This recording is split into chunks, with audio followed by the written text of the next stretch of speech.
ಆತ್ಮಗಳಿಗೆ ಸಾವಿಲ್ಲ. ಆತ್ಮಗಳು ಎಲ್ಲಿ ಬೇಕಾದ್ರೂ ಹೋಗ್ತವೆ, ಎಲ್ಲಿ ಬೇಕಾದ್ರೂ ಬರ್ತವೆ. ಬೆಂಕಿ ಅದನ್ನ ಸುಡಲ್ಲ. ಅದಕ್ಕೆ ಸೇಫ್ಟಿ ಜಾಗದಲ್ಲಿ ಒಂದು ಕಡೆ ನಿಂತ್ಕೊಂಡು ಅದು ನಮ್ಮ ಹೆದರ್ಸಕ್ಕೆ ನೋಡ್ತದೆ. ಜಿಲಿ ಜಿಲಿ ಜಿಲಿ ಜಿಲಿ ಅನ್ನಿಸ್ತದೆ. ಜಿಲಿ ಜಿಲಿ ಜಿಲಿ ಅಂತ ಸೌಂಡ್ ಬರೋದು ಅಂದ್ರೆ ಗೆಜ್ಜೆ ಸೌಂಡಾಗಿ ಜಿಲ್ ಜಿಲ್ ಅಂತ. ಮತ್ತೊಂದು ಮಕ್ಕಳು ಹತ್ತಂಗೆ ಅಳ್ಳುತ್ತೆ. ಮತ್ತೊಂದು ಗಿಟ ಅನ್ನಿಸ್ತದೆ. ಸುಮಾರು 2 ಈಗ ಈ ಸರಿ ಬೇರೆ ದಾರಿಯಲ್ಲಿ ಹೊರಟು ಅರಮನೆ ಗದ್ದೆ ಅಂತ ಒಂದು ಗದ್ದೆ ಇದೆ. ಒಂದು ನಿಗೂಢ ಜಾಗ ಅದು ಎಂಥ ನಿಗೂಢ ಅಂದರೆ ಅಲ್ಲೇನೋ ಒಂದು ಅಗೋಚರ ಶಕ್ತಿ ಇದೆ. ಕೂಗೋದು, ಕಿರ್ಚೋದು, ಮರ ಮುರಿದಂಗೆ ಆಗೋದು ಅದೆಲ್ಲ ಆಗ್ತದೆ. ನಾನು ಕಾಡೊಳಗೆ ಹೋಗ್ಬೇಕಾದ್ರೆ ಒಂದು ಹುಲಿ ಗುರುಗುಡ್ಗೆ ಶುರುವಾಯಿತು. ಗುರುಗುಡ್ ನಾನು ಓಪನ್ ಜಾಗದಲ್ಲಿದ್ದೆ, ಅದು ಕಲ್ಲು ಬಂಡೆ ಸಂದಿಯಲ್ಲಿತ್ತು. ನಾನೇನು ಮಾಡಿದೆ, ಸಡನ್ ಒಂದು ಬಂಡೆ ಮೇಲೆ ಹತ್ತಿ ನಿಂತ್ಕೊಂಡೆ. ಆಮೇಲೆ ಅದು ಅಲ್ಲಿ ಇಳಿಬೇಕಾದ್ರೆ 2 ಕಾಲಲ್ಲಿ ಆಗ್ತಿರ್ಲಿಲ್ಲ, 4 ಕಾಲು ಕೈ ಉರ್ಕೊಂಡು ಇಳಿಬೇಕಾಗಿತ್ತು. ಅಂಥ ಡೀಪ್ ಅದು. ಅಲ್ಲಿ ಹಿಂದೆ ನಂಗೊಂದು ವಿಚಿತ್ರ ದೇಹದ ಒಂದು ಕಾಳಿಂಗ ಸರ್ಪ ಸಿಕ್ಕಿತ್ತು. ಹೋಗಿ 10 ನಿಮಿಷ ಜೋರಾಗಿ ಮಾತಾಡ್ತಾ ಬಂದು. ನನಗನ್ನಿಸ್ತು, ಓ ಸಿಕ್ಕಿದೆ ಅಂತ. ಸಿಕ್ತು ಗೌಡ್ರೆ ಅಂತ. ಎಲ್ಲಿ ನೋಡಿದ್ರೆ ಬುಲ್ಡೆ ಎಷ್ಟು ದಪ್ಪ ಇದೆ. ಆಮೇಲೆ ಅದ್ರ ಪಕ್ಕದಲ್ಲಿ ಇನ್ನೊಬ್ಬನ ಬಾಡಿ ಬಿದ್ದಿತ್ತು. ಅಂದರೆ ಮೂಳೆ ಇದ್ದು, ತಲೆ ಬುಲ್ಡೆ ಇರಲಿಲ್ಲ, ಕೂದಲಿತ್ತು. ಅಲ್ಲೂ ಒಂದು ಜೀನ್ ಪ್ಯಾಂಟ್ ಇತ್ತು. ಅದನ್ನೂ ಎಲ್ಲ ತುಂಬಿಸಿ ಆಮೇಲೆ ಎಲ್ಲ ಬಾಡಿ ಇಲ್ಲೇ ಇರಲಿ ಅಂತೇಳಿ ಆ ಚೈನ್ ತೆಗೆದು SI ಕೈ ಕೊಟ್ಟೆ. ಅಷ್ಟೊತ್ತಿಗೆ ನಮ್ಮ ಪಕ್ಕದಲ್ಲಿ ಒಂದು ಭಯಂಕರ ಸೌಂಡ್ ಆಯಿತು. ಭಯಂಕರ ಸೌಂಡ್ ಅಂದರೆ ಒಂದು ಭಾರೀ ಮರ ಮುರ್ಕ ಬಿದ್ದ ಸೌಂಡ್ ಆಯಿತು. ಆ ಟೈಮಲ್ಲಿ ಮರ ಬೀಳೋ ಸಮಯ ಅಲ್ಲ ಅದು ಎಂಥ ಸೌಂಡು ಅಂತ ನಂಗೆ ಗೊತ್ತಾಗಲಿಲ್ಲ. ಇಲ್ಲ ಬಹುಶಃ ಅಲ್ಲಿ ಅವರು ಆತ್ಮಗಳು ಅಲ್ದಾಡ್ತಾ ಇದ್ವು ಅಂತ ಕಾಣ್ತದೆ. ಮನೆಯವ್ರು ಬಂದು ಅವನ ತಮ್ಮ ಬಂದಿದ್ದಕ್ಕೆ ಅದು ಖುಷಿ ಆಯಿತು.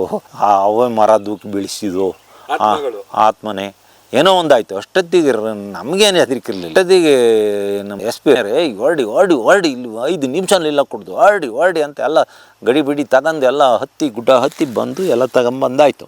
ಸದ್ದಾಯ್ತು ಅಷ್ಟೇ. ಸದ್ದಾದ ಕೂಡ ಹೊರಟು ಬಂದು ಭಯಂಕರ ಸೌಂಡ್ ಆಯ್ತು. ಆಮೇಲೆ ಎಲ್ಲ ಕಳಿಸ್ಕೊಟ್ಟಾಯಿತು. ಕೆಲವು ಪೇಪರಲ್ಲೆಲ್ಲ ಬರೆದ್ರು, ನಾವು ಕಂಡುಹಿಡಿದು ಅಂತ. ಇನ್ನು ಕೆಲವು ಪೇಪರಲ್ಲಿ ಪೊಲೀಸ್ನರೇ ಕಂಡುಹಿಡಿದ್ರು ಅಂತ ಆಯಿತು. ತರಾಗಲಿ ನಮಗೇನು. ಅದಾದಮೇಲೆ ಒಂದು ಕೆಲವು ದಿವಸ ಬಿಟ್ಟು ನಾನು ಸಿಟಿ ಮಾರ್ಕೆಟಲ್ಲಿ ನಡ್ಕೊ ಹೋಗ್ತಿದ್ದೆ. ನನಗೆ ಸ್ಪ್ರಿಂಕ್ಲರ್ ಪೈಪ್ ಬೇಕಿತ್ತು ಬೆಂಗಳೂರಲ್ಲಿ. ಅವಾಗ ವಿಕ್ರಮ್ ಸಾರ್ ಅಂತ ಯಾರ ಕರೆದ್ರು. ಇಲ್ಲಿ ಯಾವನಪ್ಪ ನಂಗೆ ಪರಿಚಯ ಇರೋ ಅನ್ನೋದು ನೋಡ್ತೀನಿ. ಸರ್ ನಾನು ಅವತ್ತು ಬಂದಿದ್ನಲ್ಲ ನನ್ನ ತಮ್ಮ, ನನ್ನ ಅಣ್ಣೆಯವನು. ಈಗ ನೋಡಿ ಇವತ್ತಿಗೆ 11 ದಿವಸ ಆಯಿತು. ಇವತ್ತೆಲ್ಲ ತಿಥಿ ಎಲ್ಲ ಮಾಡ್ತಾಯಿದ್ದೀವಿ, ಬನ್ನಿ ಅಂದ. ನಾನು ಬಸ್ಸು ಇದು ಮಾಡಿದ್ದೀನಿ, ಈ ರಾತ್ರಿನೇ ಹೋಗ್ತೀನಿ, ಇನ್ನೊಂದು ದಿವಸ ಬರ್ತೀನಿ ಅಂದೆ. ಲಾಸ್ಟಿಗೆ ಒಂದು ಮಾತು ಹೇಳ್ದ.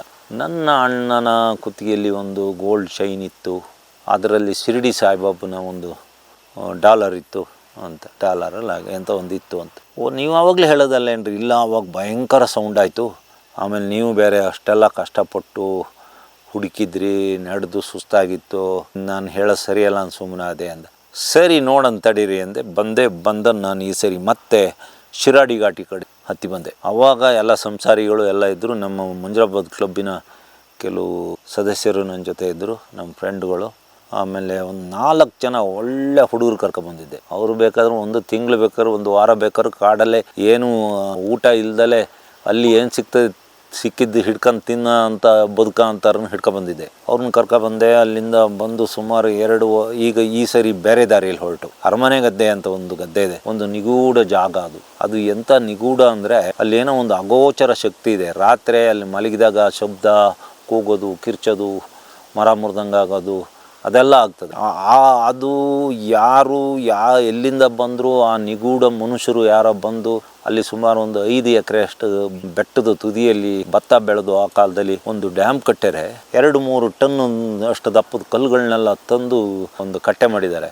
ಕಟ್ಟಕ್ಕೆ ಎಷ್ಟು ಜನ ಇದ್ದರು ಇಲ್ಲ, ಅಷ್ಟು ಕೆಲವೇ ಜನ ಆದರೂ ಅವ್ರಿಗೆ ಎಲ್ಲಿತ್ತು ಆ ತಾಕತ್ತು. ಆಮೇಲೆ ಆ ಸುಮಾರು 500-600 ಇಂಚು ಮಳೆ ಬೀಳುವ ಜಾಗದಲ್ಲಿ ಇವತ್ತಿಗೂ ಆ ಡ್ಯಾಮ್ ಹಾಗೇ ಇದೆ. ಇಂಥ ಡ್ಯಾಮ್ನೆಲ್ಲ ಕಟ್ಟಿದ್ದಾರೆ. ಅಲ್ಲಿ ಸಿಕ್ಕಾಬಟ್ಟೆ ಪ್ರಾಣಿಗಳು, ಆನೆ, ಹುಲಿ, ಆಮೇಲೆ ಕಾಡ್ಕೋಣ ಅಂದರೆ ಗೌರೆಲ್ಲ ಇದ್ದಾವೆ, ಸಾಂಬಾರು, ಕಡವೆಗಳು. ಅಲ್ಲಿ ಭತ್ತ ಬೆಳೆದು ನಂಗಲ್ಲೊಂದ್ಸತಿ ಹೋದಾಗ ನಾನು ಕಾಡೊಳಗೆ ಹೋಗ್ಬೇಕಾದ್ರೆ ಒಂದು ಹುಲಿ ಗುರುಗುಡ್ಗೆ ಶುರುವಾಯಿತು. ನಾನು ಓಪನ್ ಜಾಗದಲ್ಲಿದ್ದೆ, ಅದು ಕಲ್ಲು ಬಂಡೆ ಸಂದಿಯಲ್ಲಿತ್ತು. ನಾನೇನು ಮಾಡಿದೆ, ಸಡನ್ ಒಂದು ಬಂಡೆ ಮೇಲೆ ಹತ್ತಿ ನಿಂತ್ಕೊಂಡೆ. ಆಮೇಲೆ ಅದು ನನ್ನ ನೋಡಿ ಗುರುಗುಡೋದೇ ನಿಲ್ಲಿಸಿತ್ತು. ನನ್ನ ಚೆನ್ನಾಗಿ ನೋಡಿಬಿಡ್ತು ಅಂತ ಕಾಣ್ತದೆ. ಇಲ್ಲ ನನ್ನ ಹೊಂಚಾಗ್ತಾ ಇತ್ತೋ ಅಂತೂ ಅದು ಆಮೇಲೆ ಏನು ಸುದ್ದೇ ಇಲ್ಲ. ಅಂಥ ಜಾಗದಲ್ಲಿ ಅದು ಯಾರು, ಎಲ್ಲಿಂದ ಬಂದವರು ಎಲ್ಲಿಗೆ ಹೋದರು, ಅವರು ಯಾಕಾಗಲ್ಲಿ ಅಂತ ಆ ಕಾಲದಲ್ಲಿ ಶಿರಾಡಿ ರಸ್ತೆನೇ ಇಲ್ಲದ ಕಾಲದಲ್ಲಿ ಸುಮಾರು ಮಾರನಹಳ್ಳಿಯಿಂದ ಒಂದು 30-40 ಕಿಲೋಮೀಟ್ರ್ ದೂರ. ಈ ಕಡೆ ದಕ್ಷಿಣ ಕನ್ನಡ ಸುಬ್ರಹ್ಮಣ್ಯ ಆ ಭಾಗದ ಹಳ್ಳಿಗಳಿಂದ ಒಂದು 25-30 ಕಿಲೋಮೀಟ್ರ್ ದೂರ. ಈ ಸೈಡ್ ಅಂತೂ ನಾನು ಹೇಳಿದ ಉತ್ತರ ದಿಕ್ಕಿಗೆ ಹೋದ್ರಂತೂ ಊರುಗಳೇ ಇಲ್ಲ. ದಕ್ಷಿಣ ದಿಕ್ಕು ಕಡೆಗೆ ಹೋದರೂ ಅಷ್ಟೇ ಸದ್ಯಕ್ಕೆ ಊರೇ ಇಲ್ಲ. ಅಂತಲ್ಲಿ ಅಲ್ಲಿ ಅವ್ರು ಕಟ್ಟಿರೋ ಮನೆ ಫೌಂಡೇಶನ್ಗಳು ಎಲ್ಲ ಇವೆ. ಆ ಜಾಗದಲ್ಲಿ ಅಲ್ಲಿಗಾಗಿ ಹತ್ತಿ ಬಂದೆ ನಾನು. ಅಲ್ಲಿ ಹಿಂದೆ ಒಂದು ಸತಿ ನಾನೊಂದು GPS ಇಟ್ಕೊಂಡಿದ್ದೆ. ನನಗೆ ಯಾರೋ ಒಂದು ದುಬೈಯಿಂದ ಒಂದು GPS ತಂದು ಕೊಟ್ಟಿದ್ರು. ಆ GPS ಅಂದರೆ GPRS, global position research system ಅಂತಲೇ ಏನಾದರೂ ಹೆಸರು. ಅದನ್ನ ಹಿಡ್ಕೊಂಡು ನಾನು ಅಲ್ಲಿ ಹೋಗ್ಬೇಕಾದ್ರೆ ಅದಕ್ಕೆ ಸಿಗ್ನಲ್ ಕೊಡ್ತವೆ. ಅದು ಅಲ್ಲಿ ಸಿಗ್ನಲ್ಲೇ ಬರಲಿಲ್ಲ. ಸುಮಾರು ಒಂದು 500 ಮೀಟ್ರು ದೂರ, ಅಂದರೆ ಅರ್ಧ ಕಿಲೋಮೀಟ್ರು. ಅಲ್ಲೇ 2 ಹೆಲಿಕಾಪ್ಟರ್ಗಳು ಬಿದ್ದು. ಅದು ಒಂಥರ ಬರ್ಮುಡಾ ಟ್ರಯಾಂಗಲ್ ಥರ ಅರಮನೆಗೆ. ಆ ಗದ್ದೆಯಲ್ಲಿ ನಡ್ಕೊಂಡು ಹೋಗಿ ಸುಮಾರು 1,500-2,000 ಅಡಿ ಕೆಳಗಿಳಿದು ಕಾಡೊಳಗೆ ಅಲ್ಲಿ ಇಳಿಬೇಕಾದ್ರೆ 2 ಕಾಲಲ್ಲಿ ಆಗ್ತಿರ್ಲಿಲ್ಲ, 4 ಕಾಲು ಕೈ ಉರ್ಕೆಂದು ಇಳಿಬೇಕಾಗಿತ್ತು, ಅಂಥ ಡೀಪ್ ಅದು. ಅಲ್ಲಿ ಹಿಂದೆ ನಂಗೊಂದು ವಿಚಿತ್ರ ದೇಹದ ಒಂದು ಕಾಳಿಂಗ ಸರ್ಪ ಸಿಕ್ಕಿತ್ತು. ಅದ್ರ ದೇಹ ಪೂರ್ತಿ ಹೆಬ್ಬಾವಿನ ಥರ, ಬಣ್ಣ ಮಾತ್ರ ಕಪ್ಪು. ಅಲ್ಲಿಂದ ಮುಂದೆ ಹೋಗಿ ಹಿಂದೆ ಹೇಳಿದ್ನಲ್ಲ ಅಲ್ಲೊಂದು ರ್ಯಾಂಗ್ಲರ್ ಚಡ್ಡಿ ಸಿಕ್ತು ಅಂತ, ಅವನು ಅಲ್ಲಿಗೆ ಹೋಗಿ ಆ ತಲೆ ಬುರುಡೆ ಬಿದ್ದು ಅಲ್ಲಿ ಮರಳು, ಅಲ್ಲಿ ಒಂದಿಷ್ಟು ಅಗಲ ಹಿಂಗೆ ಒಂದು ಸೊನ್ನೆ ಹಾಕಿ ಇದ್ರೊಳಗೆ ಹುಡುಕನ ಅಂತಿದ್ದು. ಅಷ್ಟೊತ್ತಿಗೆ ನಂಗೆ ಒಂದು ನೆನಪಾಯ್ತು. ಅವನು ಹೇಳಿದ್ದ, ಸರ್ ನನ್ನ ಅಣ್ಣನ ಜಾ ಉಂಟಲ್ಲ, ಜಂತ, ಇದಕ್ಕೆ ಜಂತ ಅಂತೀವಿ ನಾವು ಇಂಗ್ಲೀಷಲ್ಲಿ, ಜಾದಲ್ಲಿ 2 ಬೆಳ್ಳಿ ಹಲ್ಲಿದ್ದಾವೆ. ನೋಡೋಣ ಬೆಳ್ಳಿ ಹಲ್ಲು ಯಾರ್ದು, ಇವಂದ ಅಂತ ತೆಗೆದೆ ಹಿಂಗೆ ಮಣ್ಣು ಕೈಯಲ್ಲೇ ತೆಗೆದೆ. ಮರಳು ಆ ಕಡೆ ಸ್ವಲ್ಪ ನೀರು, ಈ ಕಡೆ ಹೋಗ್ತಾಯಿತ್ತು, ಮಧ್ಯದಲ್ಲಿ ಮರಳು. ತೆಗೆದು ನೋಡ್ಬೇಕಾರೆ ಕೈಗೆ ಎಂಥದ್ದು ಸಿಕ್ಕಿದಂಗೆ ಆಯ್ತು. ಎತ್ತೀನಿ, ಅದು ತೊಳೆದು ನೋಡಿರೆ ಅದು ಮರಳು. ಅಲ್ಲೇನು ತೊಳಿಬೇಕಾಗಿರಲಿಲ್ಲ. ಅದನ್ನು ನೀರು ಉಗ್ಗಿ ನೋಡಿದ್ದು 2 ಬೆಳ್ಳಿ ಹಲ್ಲು ಸಿಕ್ಕಿದ್ದು ಇದ್ದು ಅದರಲ್ಲಿ. ಹಂಗಾದ್ರೆ ಇದರಿಂದ ಕೆಳಗಡೆ ಒಂದು 20 ಗ್ರಾಮ್ ಅಂತ ಹೇಳಿದ್ದೆ, 20 ಗ್ರಾಮ್ ಚೈನ್ ಮತ್ತು ಶಿರ್ಡಿ ಸಾಯಿಬಾಬಾ ಗ್ಯಾರಂಟಿ ಸಿಗ್ತಾರೆ ಅಂತ ಹೇಳಿ ಹಿಂಗೆ ತೆಗಿತಾ ಇದ್ದೀನಿ. ಅಷ್ಟೊತ್ತಿಗೆ ನಾನು ಭಾರಿ ಹುಷಾರಿರೋ 4 ಜನ ಹುಡುಗರು ಕರ್ಕೋಗಿದ್ದೆ ಅನ್ನಲ್ಲ, ಅವರು ಅಲ್ಲ ಬಂದ. ಗೌಡ್ರೆ ಅಲ್ಲೇ ಇದೆ ಅಂದ. ಚಿನ್ನ ಇದು ಪಳಪಳ ಅಂತ ಇದೆ ನೋಡಿ, ಎಲ್ಲೆಲ್ಲಿ ನನಗೆ ಕಾಣಲಿಲ್ಲ, ಎಲ್ಲಿ ಮರ ಅಂತ, ಅಲ್ಲೇ ಇದೆ ನೋಡಿ ಅಂತ. ಆಮೇಲೆ ಹಿಂಗೆ ಮಣ್ಣು ತೆಗಿತೀನಿ. ಏನಾಗಿದೆ ಅಂದರೆ ಮರಳೊಳಗಿತ್ತಲ್ಲ, ಅದರೊಳಗೆ ನೀರು ಹರಿತೈತ್ತಲ್ಲ, ಒಳ್ಳೆ ಪಳ ಹೊಳಿತಾ ಇತ್ತು. ತೆಗೆದು ನೋಡ್ತೀನಿ, ಶಿರ್ಡಿ ಸಾಯಿಬಾಬಾ ಇದ್ದರು. ಆಮೇಲೆ ಅವನು ಮತ್ತು ಇನ್ನೊಂದು 4-5 ಮೂಳೆ ಎಲ್ಲ ತಗೊಂಡು, ಅವತ್ತು ಮರ ಬಿದ್ದು ಅರ್ಜೆಂಟಿಗೆ ಒಂದು ಸ್ವಲ್ಪ ಮೂಳೆ ಬಿಟ್ಟು ಬಂದಿದ್ದು, ಅದನ್ನು ತಗೊಂಡು ಗಂಟು ಕಟ್ಕೊಂಡು ಅಲ್ಲಿಂದ ಮತ್ತೆ ಸುಮಾರು 1-1.5 ಕಿಲೋಮೀಟ್ರು ಬೆಟ್ಟ ಹತ್ತಿ, ಮೊದಲನೇ ಸತಿ 2 ತಲೆ ಬುರುಡೆ, 2 ಜನದ ಬಾಡಿ ಸಿಕ್ತಲ್ಲ, ಅಲ್ಲಿ ಒಬ್ಬೊಂದು ಬುರುಡೆ ಸಿಕ್ಕಿರಲಿಲ್ಲ. ನನಗೆ ಅಷ್ಟೊತ್ತಿಗೆ ಸಾಕಾಗಿ ಹೋಗಿತ್ತು. ನಾನು ಈ 4 ಜನ ನಮ್ಮ ಹುಡುಗರು ಇದ್ದಾರಲ್ಲ, ಅವ್ರ ಕಾಡಿನ ಕಮಾಂಡೋಗಳು, ಪಶ್ಚಿಮ ಘಟ್ಟ, ಅವ್ರನ್ನ ಕಳಿಸಿ ಹೋಗಿ ಹುಡುಕಿ ಅಂತ.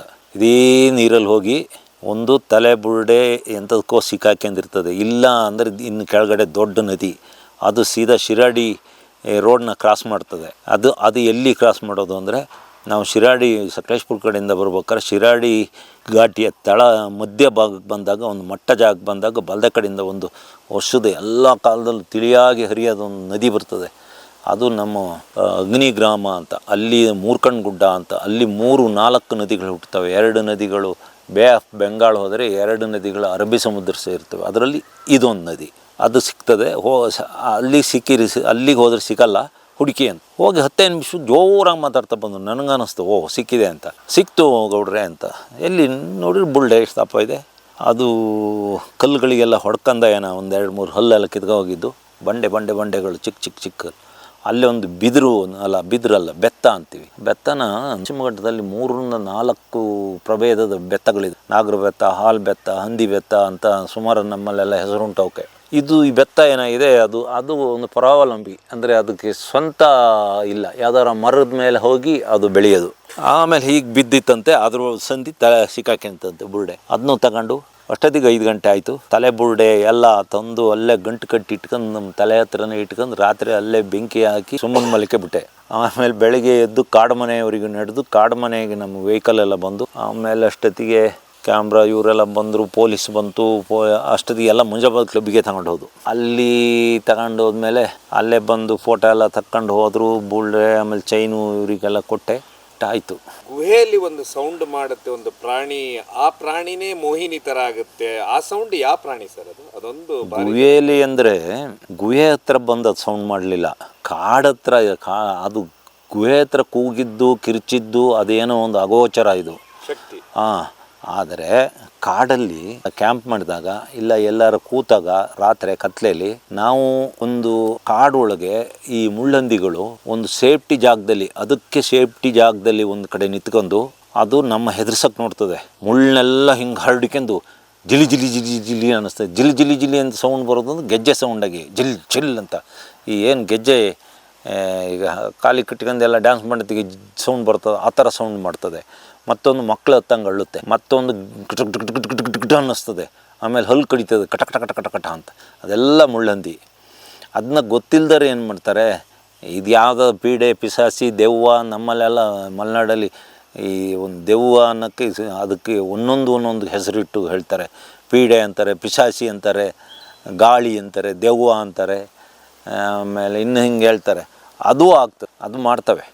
ಆದರೆ ನಮ್ಗೆ ಈ ಗುಹೆ ಹತ್ರ ಸೌಂಡ್ ಮಾಡಿದ್ದು ಮುಳ್ಳಂದಿ ಅಲ್ಲ. ಯಾಕೆಂದರೆ ಅಲ್ಲಿ ಫುಲ್ಲು ಓಪನ್ ಜಾಗ, ಒಂದು ಬೆಟ್ಟ, ಶೋಲ ಬೆಟ್ಟ, ಬೆಟ್ಟದ ತುದಿಯಲ್ಲಿ ಅರ್ಧದಲ್ಲಿ ಬಂಡೆ ಇರೋದು, ಅದರೊಳಗೆ ಗುಹೆ ಇರೋದು. ಅಲ್ಲಿಗೆ ಮುಳ್ಳಂದಿ ಬರೋಲ್ಲ. ನಮ್ಮದು ಬೆಂಕಿ ಸೌಂಡು ಇತ್ತು. ಒಂದೊಂದು ಸತಿ ಬೆಂಕಿ ಸೌಂಡ್ ಅಲ್ಲ, ಬೆಂಕಿ ಹತ್ರ ಬಂದು ಅವು ಸೌಂಡ್ ಮಾಡಲ್ಲ. ಬೆಂಕಿಗೆ ಒಂದೊಂದು ಸತಿ ಹೆದರ್ತವೆ, ಒಂದೊಂದು ಸತಿ ಹತ್ತಿರಕ್ಕೆ ಬರ್ತವೆ. ಬೆಂಕಿಗೆ ಯಾವ ಕಾಡು ಪ್ರಾಣಿ ಹೆದರಲಿಲ್ಲ. ಸುಮ್ಮನೆ ಇವ್ರು ಹೇಳೋದು, ಆನೆಗಳು ಬೆಂಕಿ ಹೊತ್ತಾ ಇದ್ದರೆ ಅದರದ್ದು ಬೆಂಕಿದು ಹೊತ್ತಿರೋ ಸೌದೆನೇ ತೆಗೆದು ಬಿಸಾಕಿ ಅದಕ್ಕೆಲ್ಲ ಮಣ್ಣು ಉಗ್ಗಿ ಹೋಗ್ತವೆ. ಅದೆಲ್ಲ ನಾನು ನೋಡಿದ್ದೀನಿ. ಆ ಥರ ಸೌಂಡ್ ಮಾಡ್ತವೆ ಮುಳ್ಳಂದಿಗಳು. ಅದನ್ನ ಕೆಲವು ಟೈಮು ದೆವ್ವ ಅಂತಲೇ ತಿಳ್ಕೊತಾರೆ. ಅಂದರೆ ಅವ್ರಿಗೆ ಗೊತ್ತಿರಲ್ಲ ಇದು ಮುಳ್ಳಂದಿ ಅಂತ. ಆದರೆ ಕಾಡಿನ ಅನುಭವ ಇದ್ದು ಕಾಡಲ್ಲಿ ಇಂಥವೆಲ್ಲ ಸುಮಾರು ಅನುಭವ ಆದರೂ ಇದು ಮುಳ್ಳಂದಿ ಅಂತ ತಿಳ್ಕೊತಾರೆ. ಶಬ್ದಗಳೆಲ್ಲನೂ ಕೆಲವೊಂದು ಪ್ರಾಣಿಗಳು ಮಾಡ್ತಾವಂತ, ಮುಳ್ಳಂದಿ ಮಾತ್ರ ಮಾಡೋದು. ಆದ್ರೆ ನೀವೊಂದು ಹೇಳಿದ್ದ ಜಾಗದಲ್ಲಿ ಮಾತ್ರ ಅದು ಮುಳ್ಳಂದಿ ಅಲ್ಲ. ಅದು ಏನೋ ಒಂದು ಅಗೋಚರ ಶಕ್ತಿ. ಅದನ್ನ ನನಗೆ ಹೇಳೋಕ್ಕಾಗೋದಿಲ್ಲ. ಹೇಳಿದರೆ ಅದು ನಾವು ಇನ್ನೂ ನಮ್ಗೆ ಅರ್ಥ ಆಗದಿಲ್ಲದ ಕೆಲವನ್ನ ನಾವು ಅದನ್ನ ದೆವ್ವದ ಲೆಕ್ಕಕ್ಕೆ ಬರೆದು ಬಿಡ್ತೀವಿ, ಜಮಾ ಮಾಡಿಬಿಡ್ತೀವಿ. ಅದು ಬಹುಶಃ ಯಾವುದೋ ದೆವ್ವನೇ ಇರ್ಬೋದು, ಇಲ್ಲ ಅಂದರೆ ಯಾವುದೋ ಒಂದು ಗತಿ ಇಲ್ದಲೆ, ಬಾಯಿಗೆ ನೀರಿಲ್ದಲೆ, ಇಲ್ಲ 12 ದಿವಸದ ತಿಥಿನೂ ಮಾಡ್ದಲೆ, ಪಿಂಡನೂ ಮಾಡ್ದಲೆ ಬಿಟ್ಟಿರೋ ಒಂದು ಆತ್ಮ ಅಲಿತಾ ಇರೋದು. ಆತ್ಮಗಳಿಗೆ ಸಾವಿಲ್ಲ. ಆತ್ಮಗಳು ಎಲ್ಲಿ ಬೇಕಾದ್ರೂ ಹೋಗ್ತವೆ, ಎಲ್ಲಿ ಬೇಕಾದ್ರೂ ಬರ್ತವೆ. ಬೆಂಕಿ ಅದನ್ನ ಸುಡಲ್ಲ. ಆತ್ಮ ಅಷ್ಟು ಸ್ಟ್ರಾಂಗ್. ಆದರೆ ಈ ಆತ್ಮದ ಬಗ್ಗೆ, ಪುನರ್ಜನ್ಮದ ಬಗ್ಗೆ ಫಾರಿನರ್ಸಿಗೆ ಯಾರಿಗೂ ನಂಬಲ್ಲ. ಆದರೆ 1936ನೇ ಇಸ್ವಿಯಲ್ಲಿ ಒಬ್ಬ ಇಂಗ್ಲೆಂಡಲ್ಲಿ ಅಮೇರಿಕದಲ್ಲೋ ಒಬ್ಬ, ಅವನಿಗೆ ಹಿಂದಾಗಿದ್ದು ಮುಂದಾಗೋದು ಎಲ್ಲನೂ ಅವನಿಗೇನೋ ಒಂದು ವಿಶೇಷ ಜ್ಞಾನ ಇತ್ತು. ಆವಾಗ ಅವನು ಹೇಳ್ತಾನೆ, ಇಲ್ಲ ಹಿಂದೂ ಧರ್ಮದಲ್ಲಿರೋ ಪುನರ್ಜನ್ಮ ಇದು ಎಲ್ಲ ಸತ್ಯ ಅಂತ. ಅದೇ ಟೈಮಲ್ಲಿ ಅವನ ಹತ್ರಕ್ಕೆ ಒಬ್ಬ ಒಳ್ಳೆ ಮನುಷ್ಯ ಬಂದು ಹೇಳ್ತಾನೆ, ನನಗೆ ಬೆನ್ನು ಸಿಕ್ಕಾಬಿಟ್ಟೆ, ಏನು ಎಕ್ಸ್ರೇ ಅವಾಗೆಲ್ಲ ಎಕ್ಸ್ರೇ ಎಲ್ಲ ಇತ್ತಲ್ಲ, ಏನು ಮಾಡಿದರೂ ನನಗೆ ವಾಸಿ ಆಗ್ತಾಯಿಲ್ಲ, ಏನು ಅಂತ ಕೇಳ್ತಾನೆ. ಅವಾಗ ಇವನು ಹೇಳ್ತಾನೆ, ನೀನು ಹಿಂದಿನ ಜನ್ಮದಲ್ಲಿ ನೀನೊಬ್ಬ ಸೇನಾ ನಾಯಕನ, ಅವಾಗ ಒಬ್ಬ ಸೈನಿಕನ ಬೆನ್ನಿನ ಮೇಲೆ ಒಂದು ಸೀಕ್ರೆಟ್ನ ಬೆಂಕಿಯಲ್ಲಿ ಅಂದರೆ ರಾಡಲ್ಲಿ ಕಾಯಿಸಿ ನೀನು ಅದನ್ನು ಸುಟ್ಟು ಅದರಲ್ಲಿ ಏನೋ ಒಂದು ಸಿಗ್ನಲ್ ಕಳಿಸ್ತಿರ್ತೀಯ. ಆ ಹಿಂದಿನ ಜನ್ಮದ ಇದು ನಿನಗೆ ಕರ್ಮ ಈಗ ನಿನಗೆ ಇದು ಮಾಡ್ತಾ ಇರೋದು ಅಂತ ಹೇಳ್ತಾನೆ. ಮುದ್ರೆ ಒಂದು ಮುದ್ರೆ ಒತ್ತಿ ಕಳಿಸಿರ್ತಾನೆ. ಅದು ಹಂಗೆ ಅದು ಫಾರಿನ್ ಆವಾಗೆಲ್ಲ ನಂಬಿರ್ತಿರಲಿಲ್ಲ. ಆದರೆ ಅವನ ಆ ಮಾತುಗಳು ಅವನು ಹೇಳಿದ್ದಕ್ಕೆ ಹೇಳ್ತಾರೆ. ಯಾರು ಅದನ್ನ ಎಡ್ಗರ್ ಕೇಸಿ ಬಗ್ಗೆ ಯಾರು ನೋಡಿ, ನಾನೊಂದು ಯಾವುದೋ ಕಾಲದಲ್ಲಿ ಓದಿದ್ದು, ಅಷ್ಟು ಗೊತ್ತಿಲ್ಲ, ಸ್ವಲ್ಪ ಸ್ಪಷ್ಟವಾಗಿ ಗೊತ್ತಿಲ್ಲ. ಆದರೆ ಎಡ್ಗರ್ ಕೇಸಿ ಬಗ್ಗೆ ನೀವು ಓದ್ಬೋದು. ಆಮೇಲೆ ಇದು ಅಷ್ಟೇ, ಸುಮಾರು ಹಿಂದೆಲ್ಲ ಆಗಿದ್ದಾವೆ ಆತ್ಮಗಳು. ಇನ್ನೂ ಕೆಲವು ಅಲೆಮಾರಿ ಆತ್ಮಗಳು, ಅವಕ್ಕೆ ಶಾಂತಿ ನೆಮ್ಮದಿ ಇಲ್ದಲೆ ಎಲ್ಲೆಲ್ಲೋ ಸುತ್ತಾ ಇರ್ತವೆ. ಅವುಗಳಿಗೇನು ಮನುಷ್ಯರನ್ನು ಸಾಯಿಸೋ ಅಷ್ಟೇನು ತಾಕತ್ತಿಲ್ಲ, ಆದರೆ ಹೆದರ್ಸೋಷ್ಟು ಉಂಟು ಅವಕ್ಕೆ. ಹಾಗೆ ಅದೇ ಇರ್ಬೋದು. ನಾವು ಗುಹೆ ಒಳಗಿದ್ದಾಗ ಇವತ್ತು ಹೋಗಿ ಈಗ ಹೋದರೂ ಗುಹೆ ಒಳಗೆ ಮಲಗಿರಿ ಈಗಲೂ ಸೌಂಡ್ ಕೇಳ್ಬೋದು.